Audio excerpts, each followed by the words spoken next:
Demo natin tong LG washing machine model T2109BTM. Top load LG inverter. Bali, sa paggamit ng washing machine, una natin itong softener fabric. Mas maganda kung liquid para mabilis sabon po. Kaysa sa powder. Kasi pag powder, may matitira, mamumuo po dito sa pinaka-dispenser. Mahirap po matanggal. Kaya advisable dito ma'am is mga liquid. Fabric conditioner dito po. Yan, fabric conditioner. Tapos ito po yung panel board.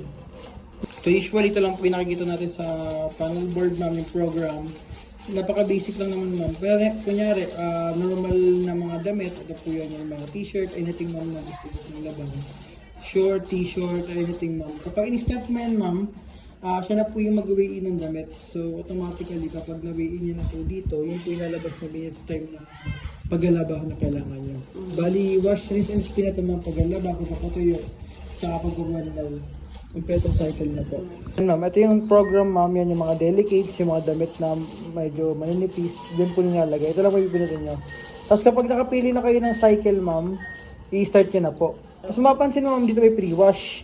Ito kasi yung mga traditional na washing machine, yung kailangan nilang ibabad yung damit para mas lumambot po yung yung mga dumi bago niya lalaban. Kaya baka mapansin nyo ma'am na baka hindi umaandar. Kasi it means ma'am naka pre-wash. Ibig sabihin, pinapalambot muna nila yung mga stain o yung mga dumi po ng damit bago nilalabhan. Ganun po yung cycle na to. Pero kung gusto mong maglalaba agad ma'am, pupunta kayo dito sa normal wash. Tapos tsaka nyo po i-start. Pero ito ma'am, yung mga water level, optional nyo na lang to. Kung nadagdagan nyo, kung babawasan nyo, option nyo na lang yan ma'am. Pero lahat po ng program dito, may mga, na po, set na po na water level, tsaka kompleto na po yan ma'am. Okay. Yan. Bali, ang gagawin nyo lang ma'am, pagka-on, i-start nyo na lang po kung normal na wash lang naman yung gagawin nyo.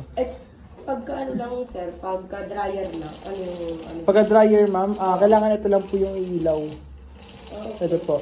Yan. Ano pipindutin? Ayan po. Ito po, process. Sa process. Mapapansin nyo ma'am, yung pinaka-icon na dryer, ibig sabihin yun lang po yung gagawin nyo. Okay. Tsaka nyo po i-start. Okay. Yan po. Bali sa warranty ma'am, home service, 1 year warranty, 10 years ma'am yung motor. Ito po.